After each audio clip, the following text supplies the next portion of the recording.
Mon chemin de Damas. Court mémoire d'une grande expérience intime par Francisco Lacueva, 1911-2005. Ex-chanoine prédicateur de la cathédrale de Tarazona, ex-professeur de théologie dogmatique au séminaire diocésain de la même ville. Ouvrage de 1962 et traduit de l'espagnol en français en 1965, témoignage de conversion à Jésus-Christ. Lecture de l'avant-propos de Charles Moser. L'Union de défense protestante suisse a la joie de présenter au public de langue française le récit combien captivant de Francisco Lacueva, ex-chanoine prédicateur de la cathédrale de Tarazona en Espagne. Ce récit, Mon chemin de Damas, montre à quel point les hauts dignitaires de l'Église romaine sont ignorants concernant la simplicité du salut en Jésus-Christ. Il serait urgent que dans le protestantisme, on se souvienne des paroles de Christ. « Celui qui me suit ne marchera pas dans les ténèbres, mais il aura la lumière de la vie. » Jean 8, verset 12. Si les œcuménistes mettaient ces paroles en pratique, ils cesseraient de suivre des hommes. Alors qu'il est écrit « Maudit soit l'homme qui se confie en l'homme » Jérémie 17, verset 5. Méconnaissant les bienfaits de la réforme, il cherche une alliance avec une église, car il s'agit bien d'une alliance, puisqu'un pasteur vaudois disait récemment « s'unir ou mourir ». Ils veulent s'unir à l'église de laquelle sont sortis leurs ancêtres, et de laquelle sont sortis des hommes tels que Luis Padrosa, directeur fondateur de l'Institut Loyola, Barcelone, Espagne, 1951, Fausto Salvoni, ancien, professeur de langue orientale au Grand Séminaire de Milan, Italie, 1951. À présent, c'est le départ de Francisco Lacueva qui sort de l'Église romaine après de terribles luttes personnelles en 1962 et de cette Espagne où l'Église de Jésus-Christ souffre toujours de l'intolérance et même de la persécution. Les protestants qui regardent vers Rome feraient bien de lire les paroles du prétendu premier pape, car mieux valait pour eux n'avoir pas connu la voie de la justice que de se détourner après l'avoir connu du saint commandement qui leur avait été donné. Il leur est arrivé ce que dit un proverbe vrai, le chien est retourné à ce qu'il a vomi, et la truie lavée s'est vautrée dans le bourbier, 2 Pierre 2, versets 21-22. Nous voulons croire qu'ils seront nombreux, ceux qui comprendront les explications claires et nettes d'un homme qui a souffert de se savoir dans l'erreur. Son expérience nous montre une fois de plus que le Saint-Esprit, envoyé par Jésus-Christ, conduit encore des hommes dans toute la vérité. Ceci malgré nos temps où règne une grande confusion religieuse. Nous recommandons ce livre à toute personne sincère et droite de cœur, n'ayant pas peur de la vérité telle que la Bible nous la présente, sans adjonction humaine. Avant de lire l'introduction de l'auteur, nous signalons que nous avons mis dans les commentaires de cette vidéo non seulement le plan de cet ouvrage, sa table des matières, mais aussi le lien de téléchargement de cet ouvrage épuisé et non réédité. Le téléchargement gratuit se fera à partir de la plateforme internet du site internet médiathèquechrétienne.fr, site que nous avons créé en synergie avec cette chaîne YouTube Elle écoutait sa parole, afin d'assurer la réédition numérique des ouvrages épuisés et non réédités de la littérature chrétienne. Nous vous invitons donc à vous rendre sur le site Médiathèque, le site internet médiathèquechrétienne.fr, à la page d'accueil, onglet livres, et de constater, de voir les dizaines d'auteurs, les centaines d'ouvrages, bientôt 700, que nous avons numérisés et mis à votre disposition. Nous lisons maintenant l'introduction de l'auteur Francisco Lacueva. Il me serait agréable de commencer le récit de cette grande expérience religieuse qu'a été ma conversion à Dieu dans la vérité pure de l'Évangile du Christ, en saluant bien cordialement tous mes compatriotes d'Espagne et d'Amérique latine, spécialement ceux qui, il n'y a pas longtemps encore, ont été les compagnons de ma vie cléricale au sein de l'Église romaine. Je leur souhaite toutes sortes de biens et de bénédictions de la part de notre Père céleste, en espérant vivement qu'ils subiront l'heureuse épreuve qui a donné à ma vie une direction nouvelle et définitive. Comme je voudrais rendre témoignage de ma conversion à Dieu en la foi évangélique, du haut même de la chaire de la cathédrale de Tarazona, qui a été la plateforme officielle de ma prédication durant 13 ans, il ne m'est malheureusement pas possible de le faire pour le moment, tant que la vérité évangélique ne pourra être prêchée dans ma patrie avec la liberté propre au Fils de Dieu. J'aimerais souligner d'entrée que, si j'ai abandonné l'Église romaine, c'est parce que j'étais pleinement convaincu de la fausseté antibiblique d'un certain nombre de ces dogmes et animé du seul désir de suivre le Christ en toute honnêteté et en toute simplicité de cœur, n'ayant en vue aucun intérêt. Je souhaite racheter le temps passé d'une vie insignifiante, privée d'un idéal ardent, en ayant pour seul but, dès maintenant, de rendre témoignage au Christ, de faire connaître à mes semblables le message divin du salut et de hâter la venue glorieuse du Seigneur. Je ne me suis enfui avec aucune femme, comme tous peuvent le constater, ni n'ai nourri quelque ambition honorifique ou économique que ce soit, puisque, au sein de l'Église romaine, j'occupais une haute charge et que je jouissais d'une position économique assez aisée. D'autre part, les serviteurs de Dieu qui m'ont conduit à l'Évangile ne me cachèrent point les vicissitudes que le véritable croyant doit se préparer à affronter. Pour le croyant évangélique, cela ne doit être la cause d'aucune préoccupation, et tel n'est pas le cas en ce qui me concerne. 1. Parce que je suis providentialiste et que je sais que mon Père céleste me demande seulement de me consacrer avant tout au royaume de Dieu et à sa justice, pour me donner généreusement le superflu qui me permettra de me sentir immensément riche, même lorsque je ne disposerai plus d'un seul centime dans ma propre bourse,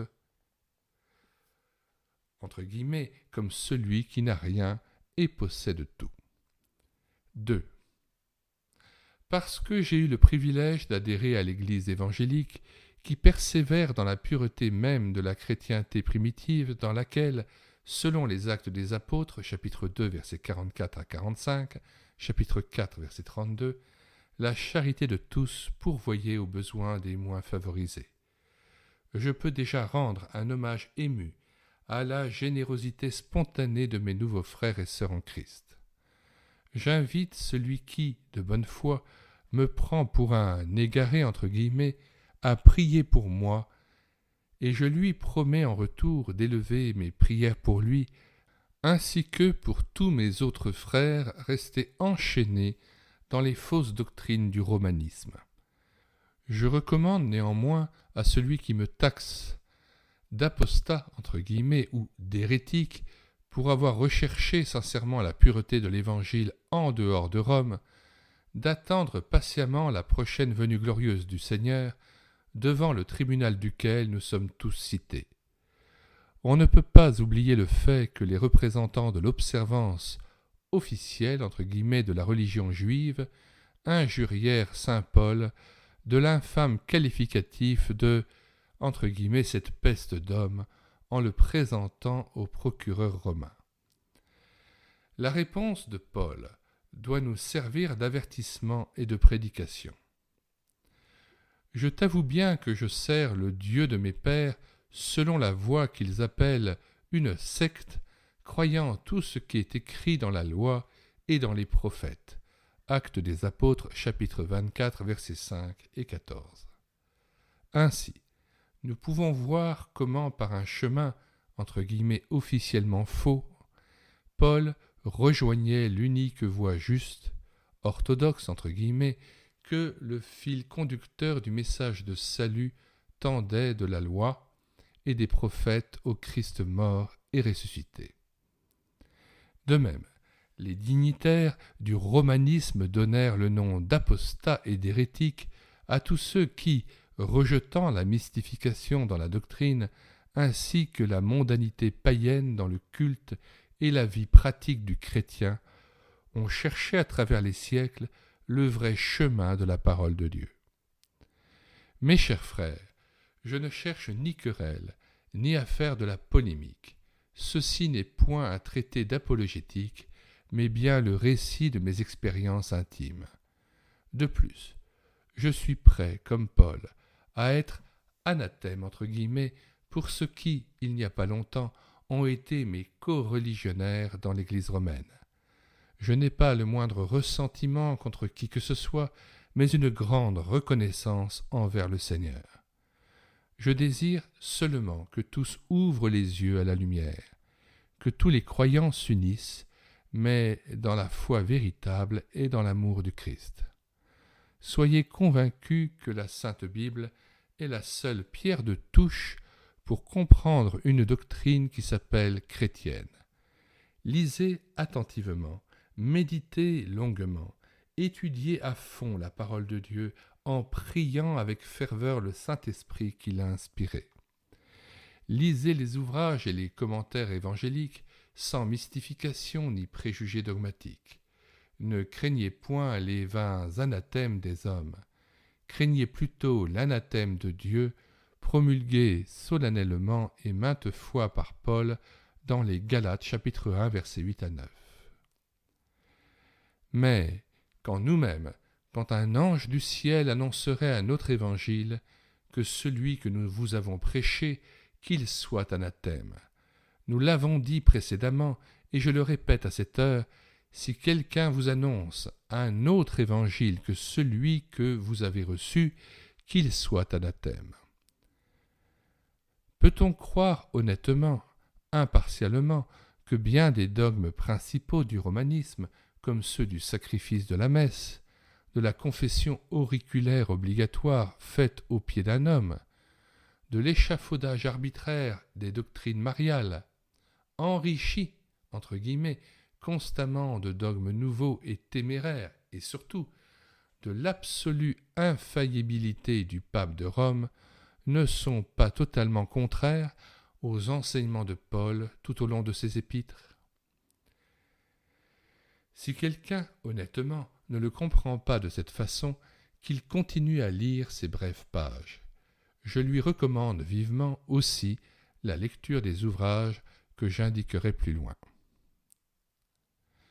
Je ne voudrais pas terminer cette introduction sans vous faire part de ma grande joie dans le Seigneur, de l'immense bonheur que je ressens d'être arrivé à la vérité évangélique. Je sais très bien en qui j'ai cru, en qui j'ai placé ma confiance, comme dit saint Paul, et, en suivant cette voie, je suis prêt à marcher toujours, avec Dieu, dans la sûre direction du salut et de la rédemption.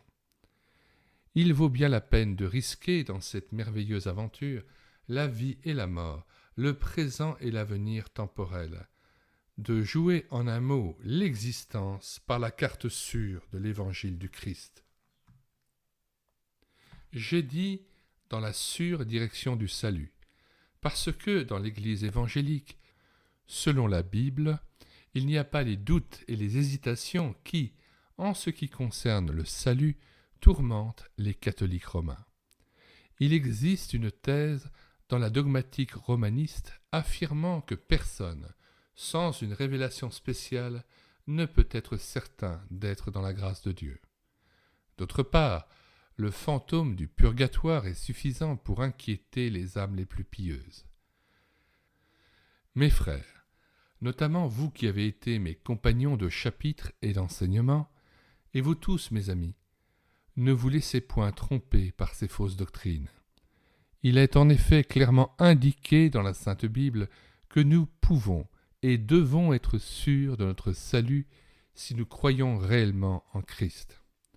5 raisons explicites et convaincantes nous sont données par saint Jean, Évangile et premier épître, et saint Paul. 1. La foi en Jésus-Christ. Je vous ai écrit ces choses afin que vous sachiez que vous avez la vie éternelle, vous qui croyez au nom du Fils de Dieu. 1 Jean 5, verset 13. 2. L'amour envers nos prochains. Nous savons que nous sommes passés de la mort à la vie parce que nous aimons les frères. 1 Jean 3, verset 14. 3. L'amour en Dieu qui se manifeste en observant les commandements. La crainte n'est pas dans l'amour. 1 Jean 4, verset 18. Si vous m'aimez, gardez mes commandements. Jean 14, verset 15. Or, quiconque peut savoir clairement s'il a intérêt ou non à observer les commandements du Christ. 4.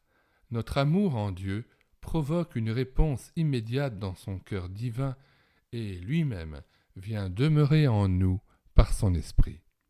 Si quelqu'un m'aime, il gardera ma parole, et mon Père l'aimera. Nous viendrons à lui, et nous ferons notre demeure chez lui. Jean 14, verset 23. Que ce verset est grandiose. 5. Le témoignage du Saint-Esprit. L'Esprit lui-même rend témoignage à notre esprit que nous sommes enfants de Dieu. Romains 8, verset 16. Soyons sûrs de notre salut, nous qui croyons en Christ. Voilà également un enseignement de l'Écriture. Comme les textes de théologie protégés par les définitions perfides du Concile de Trente nous trompaient. L'apôtre Jean dit très clairement « Celui qui croit au Fils de Dieu a ce témoignage en lui-même. Celui qui ne croit pas, Dieu le fait menteur, puisqu'il ne croit pas au témoignage que Dieu a rendu à son Fils. Et voici ce témoignage, c'est que Dieu nous a donné la vie éternelle et que cette vie est dans son Fils. 1 Jean 5, versets 10 à 12. Je m'arrête ici, cette introduction étant bien suffisante pour un si petit livre, Brighton, août 1962, Francisco Lacueva. Il est fort probable que nous prenions en charge en audiobook cet ouvrage dans les semaines à venir. Nous vous disions tout à l'heure que nous avons mis dans les commentaires de cette vidéo la table des matières de cet ouvrage ainsi que son lien de téléchargement. Si vous voulez connaître d'autres témoignages chrétiens que celui-ci, témoignages de conversion, eh bien vous allez sur cette chaîne YouTube l'écouter sa parole et vous regardez la playlist témoignages et biographie.